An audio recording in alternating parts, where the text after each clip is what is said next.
One of the fun things we do at Daniels Woodland is we do a lot of themed environments where we create these potentially interactive experiences. We deal with amusement parks and any kind of themed attraction. What we're actually working on now is a roller coaster interior. This is set, Middle America.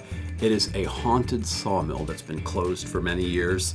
This particular job calls for a 1965-ish, roughly, pickup truck that's been crashed into a pole. It has some lights flickering, but it looks like this moment in time that's just frozen, like somebody just hit the pole. So the guys are out in the yard right now trying to figure out how they're going to mimic that whole look, and they've got some pretty comical ideas, if you ask me. You know, we're not going to use the fake stuff. We're not going to go, get out some styrofoam and carve a fake truck. We're going to get a real truck and we're going to crash something into it. It's going to be awesome. Right, keep backing it.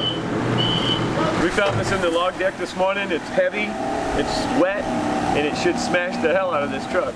I hate to be that guy, but I love smashing stuff. Pants on. What's happening? I'm in my backpack just in case they needed them on me. All right, you guys think you got this figured out? 100%. Pretty much.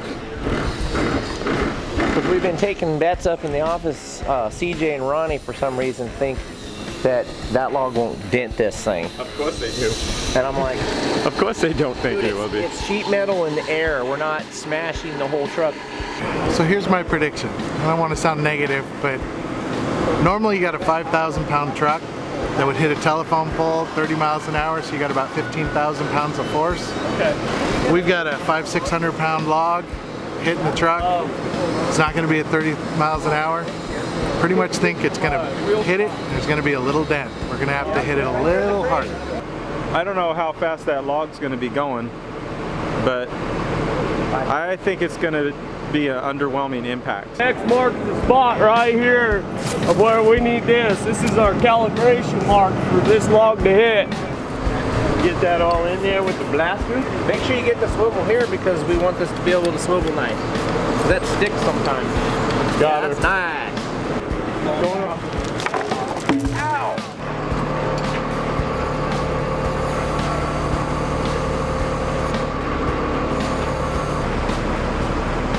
Okay, right there.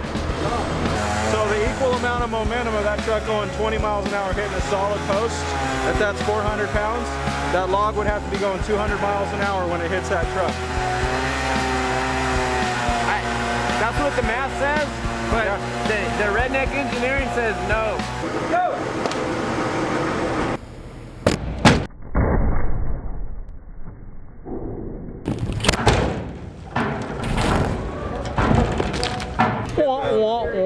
Math doesn't lie. That's American steel right there. It's called mathematics! So apart from smashing this truck and making it look old, we have to have air in the tires so we can move it around and get it to its location.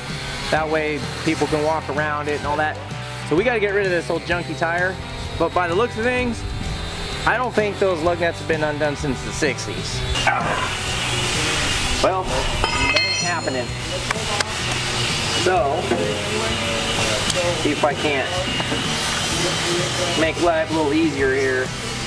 All right, so this is my penetrating oil I like to use. It's designed to penetrate through the bolt and into the thread. So that's why I have the straw in here. You want to spray it on there nice and thick. And what happens is kind of like a wicking action. It sucks and it draws in there and it gets in where you can't even get air hardly. So I'm just gonna let it do its job and break that rust loose, and then I'll come back and see if it works. All right, so first attempt, didn't work. The log wasn't heavy enough, and the truck was definitely strong enough. So we're gonna go get something heavier, bigger, faster, and we're gonna smash it again. So right now we're going to get a big cannon out of the yard. It's a 1,000-pound cannon, and we're gonna weld an eyelet on it, and we're gonna take that cannon, we're gonna smash it in the front of this truck. And that is that. All right, well, it's been a couple minutes, so I'm gonna do it again, just for safe measures. Yep, you can hear it. Work loose. Look at that. Should be able to spin it right off. There we go. Look at that. Whoever thought you can do that with a rusty bolt? It's like I just put it on there today.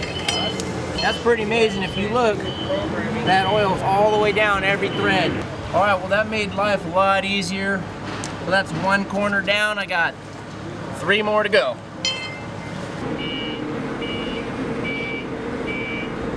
I think ultimately we're gonna end up having to hit it with the forklift. So why are we just going straight to hit it with Because the we forklift? want to hit it with the cannon first. It's cool. Okay, I'll go with that. It is cool. Yeah, we're a lot taller right there. That's gonna be good. Now we're pulling 1,000 pounds. That's fine. You're not gonna flip that forklift. So the higher they get it, the more energy in this equation.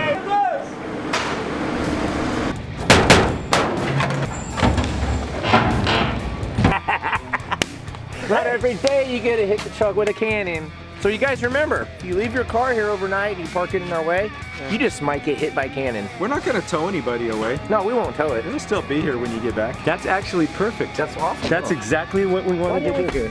No, that's awesome. I like that. I don't think we want to go any further than that. What did we think of the cannon the first time?